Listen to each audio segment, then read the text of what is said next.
Assalamu alaikum. Hope you are in the best of health and iman. My question is, my beard is getting out of control in a sense. It grows from sides. It grows from the sides more than the bottom, so it looks a bit untidy and scruffy. Is it permissible to neaten it out by trimming the sides without touching the bottom, with the intention of allowing the beard to grow to a fist length in the future? Jazakallah khair. Wa alaikum assalam wa rahmatullahi ta'ala wa barakatuh.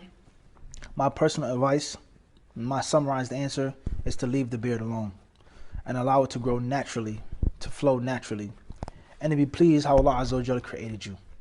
The trimming of the mustache, the grooming of the mustache, that's one thing.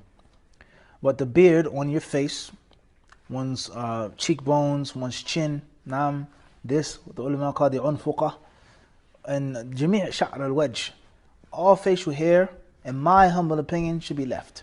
And that's the closest to the Prophet ﷺ's original words. That's the most organic view to the Prophet ﷺ's original words, a'fu liha, to let the beards go, to pardon the beards.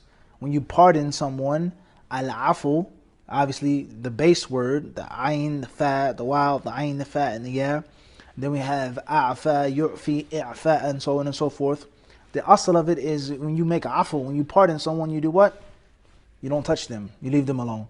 There's a criminal. There's someone who deserves to be punished, and you make afu, you what? You don't touch them. You leave them. So that's the closest to the most original organic concept of the hadith, is to let the beard grow and to touch the mustache. That's my opinion. Wallahu ta'ala alam.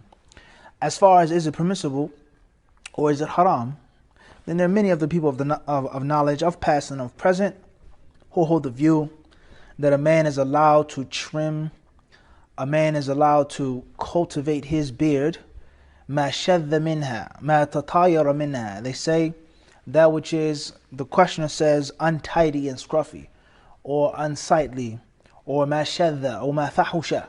Some of the ulama said it becomes too wide or too long.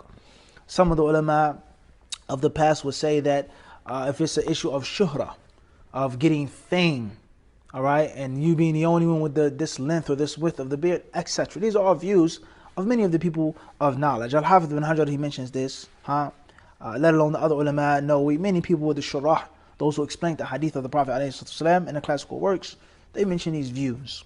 I don't think that a person should trim or start to get in a tidy, neat looking manner, because it starts here, then this is long, then this is too wide, then let me trim this, and then next your wife, and this, it looks better, it's nice, and then you start trimming and cutting, and next your beard may be gone. All right, as the Prophet ﷺ said about yushiku and yaqa'fi, that when a person he grazes his sheep and his goat around the sacred pasture, maybe one will escape. Maybe one will get closer and closer when you're too close to the border, to the edge. Wallahu ta'ala alam. What's important is that the people of knowledge, they have explained this issue with regards to someone's beard becoming scruffy or untidy or unsightly or too long or too wide.